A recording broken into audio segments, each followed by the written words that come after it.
ಓಂ ಶ್ರೀ ಗುರು ಬಸವಲಿಂಗಾಯ ನಮಃ. ಸರ್ವರಿಗೂ ಶರಣ ಶರಣ. ಸರ್ಪಭೂಷಣ ಶಿವಗಳ ಒಂದು ಪ್ರಸಿದ್ಧವಾದ ಪದ್ಯ. ಅನುಭಾವದಡಿಗೆಯ ಮಾಡಿ ಅದಕ್ಕನುಭಾವಿಗಳು ಬಂದು ನೀವೆಲ್ಲ ಕೂಡಿ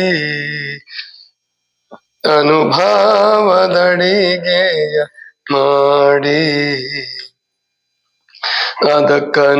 ಅದಕ್ಕನುಭಾವಿಗಳು ಬಂದು ನೀವೆಲ್ಲ ಕೂಡಿ ಅನುಭಾವದಡಿಗೆಯ ಮಾಡಿ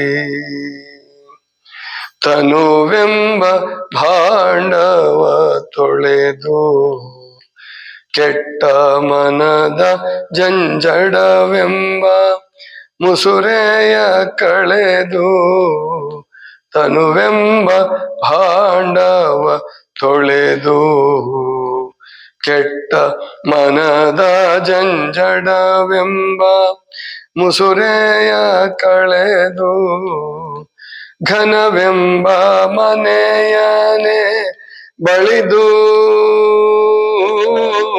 ಘನವೆಂಬ ಮನೆಯನೆ ಬಳಿದು ಅಲ್ಲಿ ಪಿನುಗೋತ್ರಿ ಗುಣವೆಂಬ ಒಲೆಗುಂಡ ತೊಳೆದು ಅಲ್ಲಿ ಬಿನುಗೋತ್ರಿ ಗುಣವೆಂಬ ಒಲೆಗುಂಡ ತೊಳೆದು ಅನುಭಾವದಡಿಗೆಯ ಮಾಡಿ ಅದಕ್ಕನು ಭಾವಿಗಳು ಬಂದು ನೀವೆಲ್ಲ ಕೂಡಿ ಅನುಭಾವದಡಿಗೆಯ ಮಾಡಿ ವಿರತಿ ಎಂಬುವ ಮಾಡಿ ಪುಟ್ಟು ಪೂರ್ಣ ಹರಭಕ್ತಿ ಎಂಬ ನೀರನೆ ಹೆಸರಿಟ್ಟು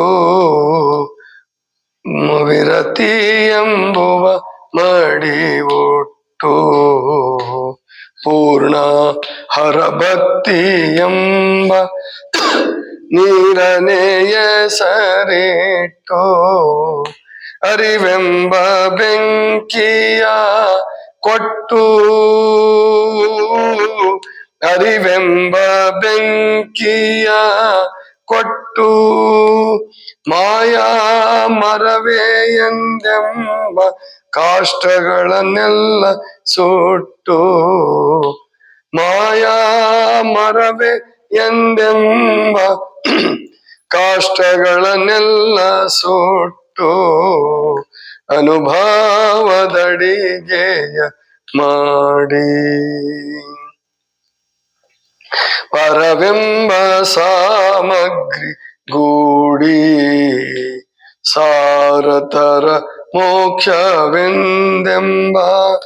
ಪಾಕವ ಮಾಡಿ ಪರವೆಂಬ ಸಾಮಗ್ರಿ ಗೂಡಿ ಸಾರತರ ಮೋಕ್ಷವೆಂದೆಂಬ ಪಾಕವ ಮಾಡಿ ಹರ ಶರಣರು ಸವಿದಾಡಿ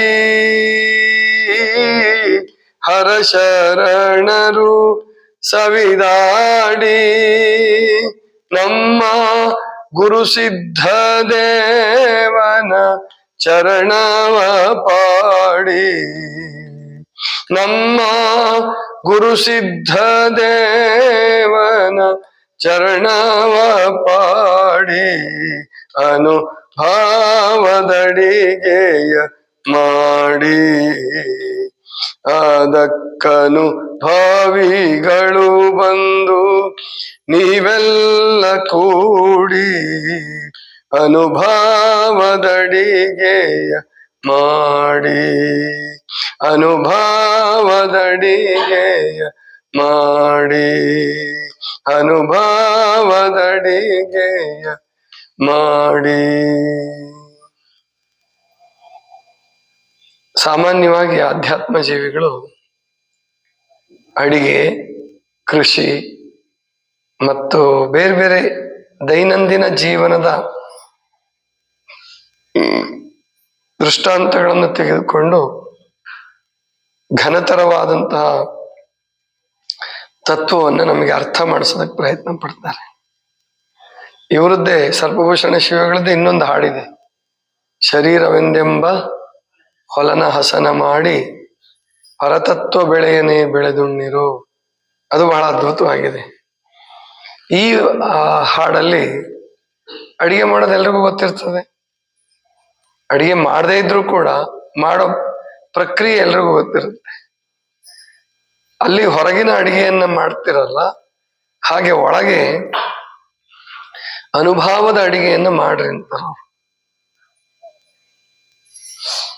ಅನುಭವದ ಅಡಿಗೆ ಮಾಡಿ ಅದಕ್ಕೆ ಅನುಭಾವಿಗಳು ಬಂದು ನೀವೆಲ್ಲ ಕೂಡಿ. ಅನುಭವ ಅಂದ್ರೆ ಏನು? ಅನುಭವ ಅಂದ್ರೆ ನಿಮ್ಗೆಲ್ಲ ಅರ್ಥ ಆಗತ್ತೆ. ಅನುಭವ ಅಂದ್ರೆ ಈಗ ಐಸ್ ಗಡ್ಡೆ ಮುಟ್ಟಿದ್ರೆ ತಣ್ಣಗಾಗ್ತದೆ, ಆಮೇಲಿಂದ ಕುದಿಯೋ ನೀರು ಮುಟ್ಟಿದ್ರೆ ಬಿಸಿ ಸುಡ್ತದೆ, ಬೆಂಕಿ ಮುಟ್ಟಿದ್ರೆ ಸುಡುತ್ತೆ, ಗಾಳಿ ತಂಪು ಬೀಸಿದ್ರೆ ಆನಂದ ಆಗತ್ತೆ, ಆಮೇಲೆ ವಾಸನೆಗಳು, ಇವೆಲ್ಲ ಅನುಭವಗಳು. ಪಂಚೇಂದ್ರಿಯಗಳಿಂದ ಏನು ಉಂಟಾಗ್ತಾವಲ್ಲ ಇವೆಲ್ಲ ಅನುಭವಗಳು.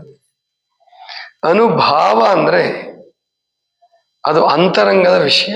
ಅದಕ್ಕೆ ಶರಣರು ಹೇಳ್ತಾರೆ, ಅನುಭವವೆಂಬುದು ಆತ್ಮವಿದ್ಯೆ, ಅನುಭವವೆಂಬುದು ತನ್ನ ತಾನಾರೆಂದು ತೋರುವುದು. ಅನುಭವ ಅಂದ್ರೆ ಆತ್ಮವಿದ್ಯೆ, ಅದು ಹೊರಗಿನ ವಿದ್ಯೆ ಅಲ್ಲ, ಅಂದ್ರೆ ಪುಸ್ತಕದ ವಿದ್ಯೆ ಅಲ್ಲ, ಒಳಗಿನಿಂದ ಉದಯ ಆಗ್ತಕ್ಕಂಥದ್ದು. ಅದು ಧ್ಯಾನದಿಂದ, ಜಪತಪಗಳಿಂದ, ತಾಳ್ಮೆಯಿಂದ. ಅಧ್ಯಯನನೂ ಬೇಕು, ಪುಸ್ತಕದ ಅಧ್ಯಯನ, ಅಕ್ಷರ ಅಧ್ಯಯನ ಬೇಡ ಅಂತಲ್ಲ, ಅಕ್ಷರ ಕಲಿಕೆ, ಪುಸ್ತಕದ ಜ್ಞಾನ ಬೇಡ ಅಂತಲ್ಲ. ಆದ್ರೆ ಪುಸ್ತಕ ಜ್ಞಾನಕ್ಕೊಂದು ಮಿತಿ ಇರ್ತದೆ. ಕೇವಲ ಪುಸ್ತಕ ಜ್ಞಾನಿ ಆದ್ರೆ ಅವನ ಜೀವನ ಅಷ್ಟೊಂದು ಆನಂದದಾಯಕವಾಗಿರಲ್ಲ, ದುಃಖದಾಯಕವಾಗಿರುತ್ತೆ. ಹೋಗ್ಲಿ ಪುಸ್ತಕ ಜ್ಞಾನ ಇದ್ರೂ ಪರವಾಗಿಲ್ಲ, ಆದ್ರೆ ಆ ವ್ಯಕ್ತಿಗೆ ಯಾರು ಜ್ಞಾನವನ್ನ ಕೊಡ್ತಿರ್ತಾನೋ ಬೇರೆಯವ್ರಿಗೆ, ಅವನಿಗೆ ಗೊತ್ತಿರ್ಬೇಕು ಅದು ನಾನು ಕೊಡ್ತಾ ಇರ್ತಕ್ಕಂಥ ನಂದಲ್ಲ, ಇದು ಪುಸ್ತಕ ಜ್ಞಾನ ಅನ್ನೋದು ಗೊತ್ತಿರ್ಬೇಕು. ಅದು ಗೊತ್ತಿಲ್ಲದೇನೆ ಅಹಂಕಾರಿ ಆದ್ರೆ ಅವನು ತುಂಬಾ ದುಃಖಕ್ಕೀಡಾಗ್ಬೇಕಾಗತ್ತೆ, ಬಹಳ ದುಃಖಕ್ಕೀಡಾಗ್ತಾನೆ. ಅಂದ್ರೆ ಅವನನ್ನ ಜನ ಮೊದಲು, ಪುಸ್ತಕ ಜ್ಞಾನಿಯನ್ನು ಕೂಡ ಮೊದಲು ತುಂಬಾ ಗೌರವಿಸ್ತಾರೆ ಜನ. ಅವನ ಮಾತು, ಅವನ ಕೃತಿ, ಅವನ ಜ್ಞಾನ ಚೆನ್ನಾಗಿರುತ್ತೆ, ಹೇಳೋದಕ್ಕಿತ್ತು ಚೆನ್ನಾಗಿತ್ತು ಅಂದ್ರೆ ಇಡೀ ಜಗತ್ತೇ ಅವನಿಗೆ ತಲೆಬಾಗುತ್ತೆ, ಅಥವಾ ಕೇಳಿದವರೆಲ್ಲ ತಲೆಬಾಗ್ತಾರೆ. ಆದ್ರೆ ಆ ವ್ಯಕ್ತಿಗೆ ಅಹಂಕಾರ ಬರ್ತಾನೆ. ಅದಕ್ಕೆ ಕಬೀರ್ ಒಂದು ಮಾತು ಹೇಳ್ತಾರೆ, ಬಹಳ ಅದ್ಭುತವಾದ ಮಾತು. ಪುಸ್ತಕ ಜ್ಞಾನಿಯು ಮೂಲವ ಮರೆತು ನಾನು ನಾನು ಎನ್ನುವನು, ಅವನಿಗಿಂತ ಸಂಸಾರಿಯ ಮೇಲು ಅವ ಭಯದಿಂದಿಹನು ಕಬೀರ, ಅವ ಭಯದಿಂದಿಹನು. ಅಂದ್ರೆ ತ್ಯಾಗಿಯ ವೇಷವನ್ನು ಧರಿಸಿ ಮಸ್ತಕದ ಜ್ಞಾನ ಅಥವಾ ಆತ್ಮಜ್ಞಾನಕ್ಕೆ ಬೆಲೆ ಅಂದ್ರೆ ಸಂಪಾದನೆ ಮಾಡಕ್ಕೆ ಅವನು ತಯಾರಾಗ್ಲಾರ್ದೆ. ಯಾಕಂದ್ರೆ ಆತ್ಮಜ್ಞಾನ ಸಂಪಾದನೆ ಮಾಡ್ಬೇಕಾದ್ರೆ ದಿನಗಳು ಬಹಳ ಬೇಕಾಗ್ತದೆ, ಬಹಳ ಪರಿಶ್ರಮ ಬೇಕಾಗತ್ತೆ. ದಶಕಗಳ ಗಟ್ಟಲೆ ಅವನು ಕಾಲ ಕಸವಾಗಿ ಸಾಧನೆ ಮಾಡ್ಬೇಕಾಗತ್ತೆ, ಗುರುಗಳ ಜೊತೆ ಇರ್ಬೇಕಾಗತ್ತೆ, ಒಡನಾಡಿಗಳ ಜೊತೆ ಏನು ಲೆಕ್ಕಕ್ಕಿಲ್ದಂಗೆ ಇರ್ಬೇಕಾಗತ್ತೆ. ಅಂದ್ರೆ ಆತ್ಮಜ್ಞಾನ ಪ್ರಾಪ್ತಿ ಆಗತ್ತೆ, ಸುಮ್ಮನೆ ಪ್ರಾಪ್ತಿ ಆಗಲ್ಲ ಅದು. ಆತ್ಮಜ್ಞಾನ ಕಂಡವ್ರಿಗೆಲ್ಲ ಪ್ರಾಪ್ತಿ ಆಗೋದಿಲ್ಲ. ಆದ್ರೆ ಅದಕ್ಕೆ ಕಾಯಕ್ಕೆ ಸಿದ್ಧವಾಗಿರಲ್ಲ ಕೆಲವರು. ಪುಸ್ತಕ ಓದ್ಕೊಂಡ್ಬಿಟ್ಟು ಬಹಳ ಚಂದ ಮಾತಾಡೋದು, ಜ್ಞಾಪಕ ಶಕ್ತಿ ತುಂಬಾ ಚೆನ್ನಾಗಿತ್ತು ಅಂತಂದ್ರೆ ಅವರು ಮೆರೆಯಕ್ಕೆ ಶುರು ಮಾಡ್ಬಿಡ್ತಾರೆ. ಅದು ಮೆರಿದೆ ಹೋದ್ರೆ ಪುಸ್ತಕ ಜ್ಞಾನದಿಂದನೂ ಏನು ತೊಂದರೆ ಇಲ್ಲ. ಇದು ನನ್ನದಲ್ಲ, ಬೇರೆಯವರದನ್ನ ನನ್ನದನ್ನಾಗಿ ಮಾಡಿಕೊಂಡು ಹೇಳುವ ಪ್ರಯತ್ನವನ್ನ ಮಾಡುತ್ತಿದ್ದೇನೆ. ಈ ಜ್ಞಾನ ಪುಸ್ತಕ ಜ್ಞಾನಿಗೆ ಇದ್ಬಿಟ್ರೆ ಅವನಿಗೂ ದುಃಖ ಇಲ್ಲ, ಜಗತ್ತಿಗೆ ಮುಂದೆ ಮೋಸ ಇಲ್ಲ. ತುಂಬಾ ಜನ ಅಂದ್ರೆ ಕೆಲವರು, ತುಂಬಾ ಜನ ಅಲ್ಲ, ಕೆಲವರು ಪುಸ್ತಕ ಜ್ಞಾನಿಗಳು ಅವರು ಬಹಳ ಅವತಾರ ಪುರುಷರ ಹಾಗೆ, ದಾರ್ಶನಿಕರ ಹಾಗೆ ಫೋಸ್ ಕೊಡೋದಕ್ಕೆ ಹೋಗಿ ಮುಂದೆ ದೊಡ್ಡ ತೊಂದರೆಗೆ ಸಿಕ್ಕಾಕೊಂಡು ಜೀವನದಲ್ಲಿ ಹಿಂಸೆ ಪಟ್ಟಿರ್ತಕ್ಕಂಥದ್ದನ್ನ ನಾವು ಇತಿಹಾಸದಲ್ಲಿ ನೋಡಬಹುದು. ಅದಕ್ಕೆ ಇಲ್ಲಿ ಅನುಭವ ಜ್ಞಾನ ಅಂದ್ರೆ ಅದು ಪುಸ್ತಕವನ್ನು ಓದಿ ತಾನು ಜೀವನವನ್ನು ಕಠಿಣವಾಗಿ ನಡೆಸಿ ಸಾಧನೆಯಲ್ಲಿ ತೊಡಗಿದಾಗ ಅಂತರಂಗದಿಂದ ಏನು ಉದ್ಭವ ಆಗುತ್ತೋ ಅದು ಆತ್ಮಜ್ಞಾನ, ಅನುಭವ ಅಂತ ಕರೀತಾರೆ. ಆ ಅನುಭಾವಿಗಳೆಲ್ಲ ಸೇರ್ಕೊಂಡು ಅಡಿಗೆ ಮಾಡ್ರಪ್ಪ ಅಂತಾರೆ. ಹೇಗೆ ಅಡಿಗೆ ಮಾಡೋದು? ತನುವೆಂಬ ಭಾಂಡವ ತೊಳೆದು, ಭಾಂಡ ಅಂದ್ರೆ ಪಾತ್ರೆ, ಬಾಂಡೆ ಸಾಮಾನು ಅಂತ ಕರೀತಿರಲ್ಲ ನೀವು ಈ ಕಡೆ ಭಾಗದಲ್ಲಿ, ಅದೇ ಅವು ಪಾತ್ರೆಗಳು. ಇಲ್ಲಿ ಅನುಭವದ ಅಡಿಗೆಯನ್ನು ಮಾಡೋದಕ್ಕೆ ತನುವೆ ಪಾತ್ರೆ. ತನುವೆಂಬ ಭಾಂಡವ ತೊಳೆದು ಕೆಟ್ಟ ಮನದ ಜಂಜಡವೆಂಬ ಮುಸುರೆಯ ಕಳೆದು. ಈಗ ತನುವನ್ನ ತೊಳೆಯೋದು ಬೇರೆ, ಮನಸ್ಸಿನ ಮಲಿನವನ್ನು ತೊಳೆಯೋದು ಬೇರೆ. ತನುವನ್ನು ತೊಳೆಯೋದು ಸುಲಭ, ಅದು ಕಷ್ಟನೇ. ಹಂಗ್ ನೋಡ್ತಾ ಹೋದ್ರೆ ಸೋಪ್ ಹಾಕಿ ಸ್ನಾನ ಮಾಡೋದು ತನುವನ್ನು ತೊಳೆದಂಗಲ್ಲ. ಒಳ್ಳೆ ಏನು ಘಮ ಘಮ ಘಮ ಅನ್ನುವಂತ ಸೋಪನ್ನೇ ಹಚ್ಕೋಬಹುದು ನೀವು, ಅದು ಪೂರ ತನುವೆಂಬ ಭಾಂಡವ ತೊಳೆದಂಗ ಆಗೋದಿಲ್ಲ. ಆ ತನುವಿನಲ್ಲಿರ್ತಕ್ಕಂಥ ಆಲಸ್ಯ, ದುರ್ಗುಣ, ಆಮೇಲಿಂದ ದುಶ್ಚಟಗಳು. ದುರ್ಗುಣ ಮನಸ್ಸಿಗೆ ಸಂಬಂಧಪಡ್ತದೆ, ದುಶ್ಚಟಗಳು ಅದನ್ನು ಬಿಟ್ರೆ ತನುವನ್ನ ತೊಳೆದ ಹಾಗೆ. ತನುವೆಂಬ ಭಾಂಡವ ತೊಳೆದು ಕೆಟ್ಟ ಮನದ ಜಂಜಡವೆಂಬ ಮುಸುರೆಯ ಕಳೆ. ಕೆಟ್ಟ ಮನಸ್ಸು, ಪ್ರತಿಯೊಬ್ಬರದು ಮನಸ್ಸು ಕೆಟ್ಟದೇ ಇರ್ತದೆ. ಅದು ಯಾರದೋ ಬಹಳ ಶ್ರೇಷ್ಠವಾದ ಮನಸ್ಸಿದೆ ಇಲ್ಲ. ಭಾರತ ದೇಶದ ಪ್ರವಾದಿಗಳು, ಪುಣ್ಯಾತ್ಮರು, ಕವಿಗಳು, ಸಾಹಿತಿಗಳು ಎಲ್ಲರೂ ಮನಸ್ಸಿನ ಬಗ್ಗೆ ಹೇಳಿದ್ರು. ಅದರಲ್ಲೂ ವಿಶೇಷವಾಗಿ ಭಕ್ತಿಜೀವಿಗಳಾದಂಥ ದಾರ್ಶನಿಕರು, ಋಷಿಗಳು ಎಲ್ಲರೂ ಮನಸ್ಸಿನ ಬಗ್ಗೆ ಬಹಳ ತಕರಾರು ಮಾಡಿದ್ದಾರೆ. ಮಂಗನಿಗೆ ಹೋಲಿಸ್ತಾರೆ, ಆಮೇಲಿಂದ ಮನಸ್ಸಿನಲ್ಲಿರ್ತಕ್ಕಂಥ ಅರಿಷಡ್ ವರ್ಗಗಳನ್ನ ಹುಲಿಗೆ ಹೋಲಿಸ್ತಾರೆ.